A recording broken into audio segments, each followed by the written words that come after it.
Hello guys, मेरा नाम है Jibran Syed And I'm Asma Sayed. Welcome to Also for Portugal Immigration Consultancy. Yes, if you're new to the channel, अगर आप नए आए हैं चैनल पे तो आपको बता देते हैं कि हम एक इमिग्रेशन कंसल्टेंसी चलाते हैं। पोर्चुगल की इमिग्रेशन कंसल्टेंसी लिस्बन पोर्चुगल में बेस्ड है और हम लोग D2, D7, D8 और गोल्डन वीज़ा, निफ्नेस ये सब सर्विसेज प्रोवाइड करते हैं।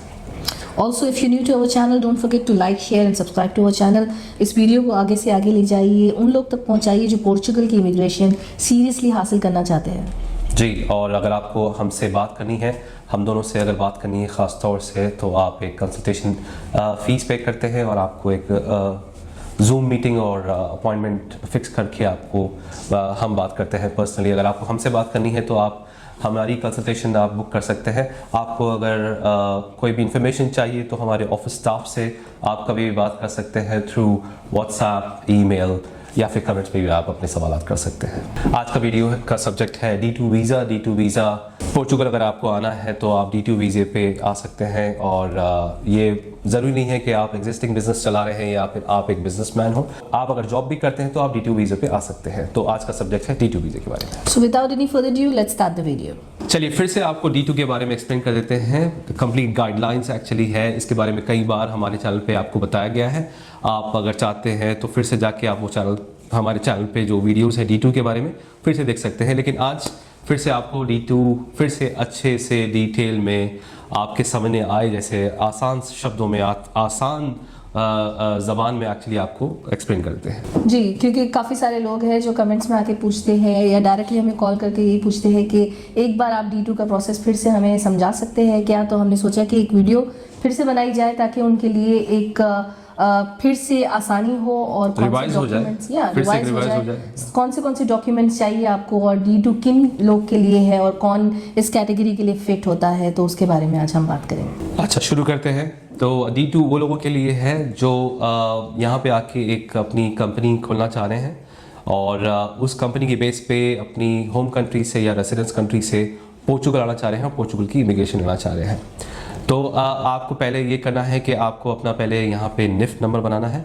निफ्ट नंबर वो होता है जो टैक्स नंबर होता है जो आपके फाइनेंस के साथ लिंक्ड होता है। तो निफ्ट नंबर बहुत ज़्यादा इम्पोर्टेंट होता है और आपको कंपनी फॉर्मेशन करना है, घर लेना है, ऑफिस लेना है, गाड़ी ख़रीदना है, ख़रीदारी करना है, ग्रॉसरी करना है, कोई भी चीज़ आपको यहाँ पे करना है तो आपका ये निफ्ट नंबर बहुत ज़्यादा इंपॉर्टेंट है। आज भी निफ्ट जो है बहुत ही आसानी से पोर्चुगल में बनता है।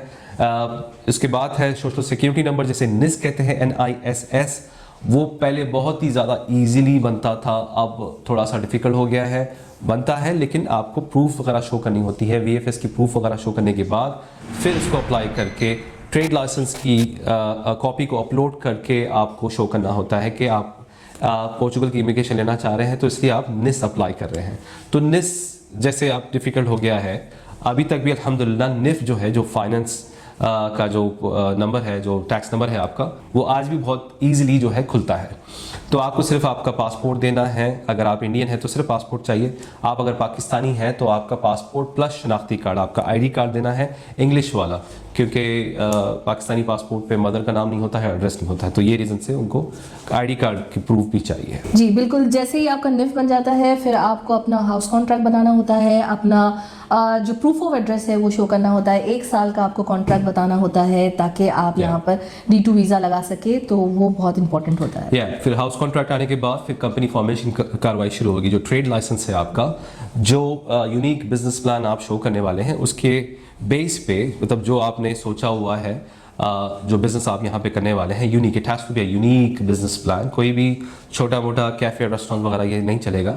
दे want to see a unique business plan, जिससे पोर्चुगल की इकोनॉमिक में कुछ फ़र्क पड़े, तो उसी बेस पे जो है D2 अप्रूव होता है। तो आपको निफ आने के बाद फिर हाउस कॉन्ट्रैक्ट का काम करना है।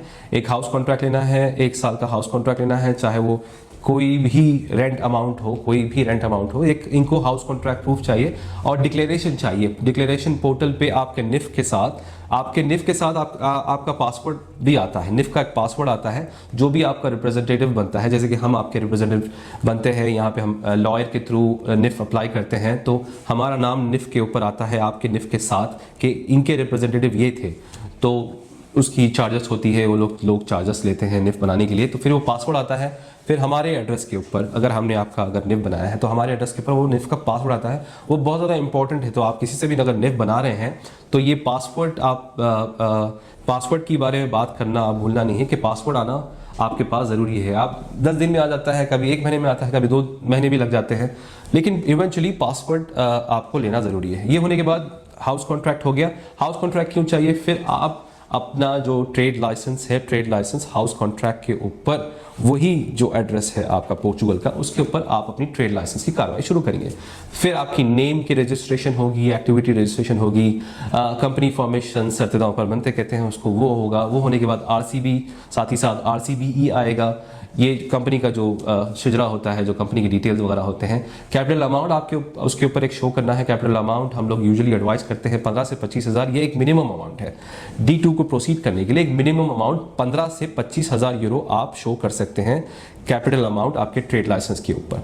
ये होने के बाद फिर आपको कॉर्पोरेट बैंक अकाउंट ओपन करना है। अगर आप एक सिंगल हैं, अगर आप सिर्फ एक इंडिविजुअल आ रहे हैं तो आपको सिर्फ एक बैंक अकाउंट चाहिए। आप अपनी फैमिली को अगर लेके आ रहे हैं साथ में तो आपको कॉर्पोरेट बैंक अकाउंट के साथ साथ आपको पर्सनल बैंक अकाउंट भी चाहिए। जी, बैंक अकाउंट के लिए आपको सबसे पहले बैंक अकाउंट में एक आपको अमाउंट शो करना होता है। 15 से लेके 25 या 40 जितना भी ज़्यादा हो सके आप अमाउंट शो करें, वो आपके ऊपर है। वो अमाउंट कोई आपसे लेने वाला नहीं है, आपके पोर्चुगल बैंक अकाउंट में वो सेफ है। सिर्फ यहाँ पर आपकी वीज़ा लगने के लिए आपको वो अमाउंट शो करना होता है। जितना ज़्यादा से ज़्यादा आप शो करना चाहे उतना आपके लिए बहुत बेहतर है, लेकिन मिनिमम आप 15,000 से शो कर सकते हैं इंडिविजुअल एक पर्सन के लिए। 15 to 25,000 एक्चुअली अगर एक पार्टनर है तो शो कर सकता है। आप उस पे अंदर पार्टनर्स एड अप करने वाले हैं। अच्छा, D2 के लिए आप लोग 2 पार्टनर्स तक कर सकते हैं। मैं पर्सनली एडवाइस नहीं करता हूँ, 3-4 पार्टनर्स एडवाइस नहीं करता हूँ। 2 पार्टनर्स तक अगर आप लोग हैं, आप लोग अगर सोचे हैं आने के लिए तो 2 पार्टनर्स करके 15,000 एक पार्टनर के, 15,000 एक पार्टनर के, या 10,000 एक पार्टनर के, या 10,000 एक पार्टनर के। तो मैं आपको एक एग्जांपल के लिए बता रहा हूँ। तो आप लोग अमाउंट उसके ऊपर आएगा, कैपिटल अमाउंट टोटल 30,000, 15 इंक है, और ये एक्टिविटी है, ये एड्रेस है, वो सारी चीज़ें ट्रेड लाइसेंस के ऊपर आएगी। तो ये है पॉइंट एक और ट्रेड लाइसेंस होने के बाद आपका कॉर्पोरेट बैंक अकाउंट। अच्छा, आप पर्सनल बैंक अकाउंट की मैं बात कर रहा था। अगर आप फैमिली के साथ आ रहे हैं तो वहाँ पे आपको एक अमाउंट शो करना है कि आप इनके एक्सपेंसेस, इनके खर्चे आप उठाने के लिए, तो फैमिली के जो खर्चे हैं ये आप उठा रहे हैं तो उनको एक प्रूफ चाहिए। तो पोर्चुगल की पर्सनल बैंक अकाउंट में इंडिया, पाकिस्तान, दुबई से फिर आपको अपने पर्सनल बैंक अकाउंट में पैसे ट्रांसफर करना है। जैसे आपने वहाँ से यहाँ ट्रांसफर करा, यहाँ से वहाँ भी ट्रांसफर कर सकते हैं, वो एक्सेस आपके पास ही है। आपको पैसे शो करना है आपकी VFS अमाउंट में, VFS की अपॉइंटमेंट के टाइम पे ये स्टेटमेंट्स वगैरह प्रिंट आउट करके कॉर्पोरेट बैंक अकाउंट की और पर्सनल बैंक अकाउंट की आपको वहाँ पे सबमिट करना है। बैंक अकाउंट खुलने के बाद आपकी बारी आ जाती है VFS की अपॉइंटमेंट की। तो आपको VFS की अपॉइंटमेंट इतनी आसानी से नहीं मिलती है, उसको आपको कंटिन्यूसली चेक करते रहना है कि कब वो अपॉइंटमेंट खुलेंगी, कब आपको अपॉइंटमेंट लेना है। तो VFS की अपॉइंटमेंट लेने से पहले आपको ये सारे काम आपके रेडी करने होंगे, क्योंकि अगर आप अचानक से आप अपॉइंटमेंट लेते हैं, अपॉइंटमेंट मिल जाती है और आपकी अभी कंपनी फॉर्मेशन ही नहीं हुई है, आपका बैंक अकाउंट ही नहीं खुला है, आपका कॉन्ट्रैक्ट ही नहीं हुआ है, तो ये सारा प्रोसेस आपको पहले से करना है। उसके बाद आपको VFS की अपॉइंटमेंट, एग्जैक्टली ये नहीं करना है कि VFS की अपॉइंटमेंट पहले लेके फिर कार्रवाई शुरू करिए, उसका कोई फ़ायदा ही नहीं है। ये सारे चीज़ें, सारे डॉक्यूमेंट्स तैयार होने के बाद फिर VFS के ऊपर पहुंचना है। VFS के लिए, VFS के टाइम पे फ्री आपका ये निफ, आपका ट्रेड लाइसेंस, आपका हाउस कॉन्ट्रैक्ट, आपके बैंक अकाउंट्स, आपकी PCC, पुलिस कैरेक्टर सर्टिफिकेट, आपकी बर्थ सर्टिफिकेट, मैरिज सर्टिफिकेट, बच्चे हैं तो बर्थ सर्टिफिकेट, शादीशुदा है तो मैरिज सर्टिफिकेट, उसकी नोटरी, ट्रांसलेशन, अपोस्टाइल करना है आपको अपनी रेसिडेंस कंट्री से, जहाँ से भी है वो सर्टिफिकेट इशू हुई है, उसकी अपोस्टाइल करके हमें भी जाना है। तो अगर आप हमारी सर्विस अगर ले रहे हैं तो उसकी यहाँ पे फिर नोटरी होती है, ट्रांसलेशन होती है पोर्चुगीज़ ज़बान में, और ट्रैवल इंश्योरेंस होता है। तो वहाँ पे ये सारे डॉक्यूमेंट्स प्रिंट आउट करके आपको वहाँ पे VFS के अपॉइंटमेंट के टाइम पे सबमिट करना है। पासपोर्ट सबमिट करना है, VFS की फ़ीस पे करनी है, अपने बायोमेट्रिक करना है। फिर उसके बाद 1 से 3 महीने के अंदर अंदर मैक्सिमम आपका पासपोर्ट के ऊपर इंशाल्लाह D2 वीज़ा लग के आएगा। 120 डेज़ का वो वीज़ा होता है। 120 डेज़ के अंदर आपको फिर पोर्चुगल ट्रैवल करना है। साथ ही साथ फिर आइमा की अपॉइंटमेंट लेनी है। आइमा की अपॉइंटमेंट पहले साथ में आती थी, अभी आपको आइमा की अपॉइंटमेंट लेनी पड़ रही है अलग से। तो इस दौरान में 120 डेज़ के अंदर अंदर आइमा की अपॉइंटमेंट लेना है। लेने के बाद आपको फिर ट्रैवल करना है। आइमा अपॉइंटमेंट लेने से पहले ट्रैवल करेंगे, फिर आप यहाँ पे आ जाएंगे, खर्चे वगैरह आपके फिर खर्चे होंगे होटल वगैरह में घूमने के लिए, खाने पीने के लिए, फैमिली के साथ आ रहे हैं तो खर्चे और हो जाएंगे। जब आयमा की अपॉइंटमेंट मिलती है उसके बाद आप फिर पोर्चुगल का रुख करिए, पोर्चुगल ट्रैवल करिए।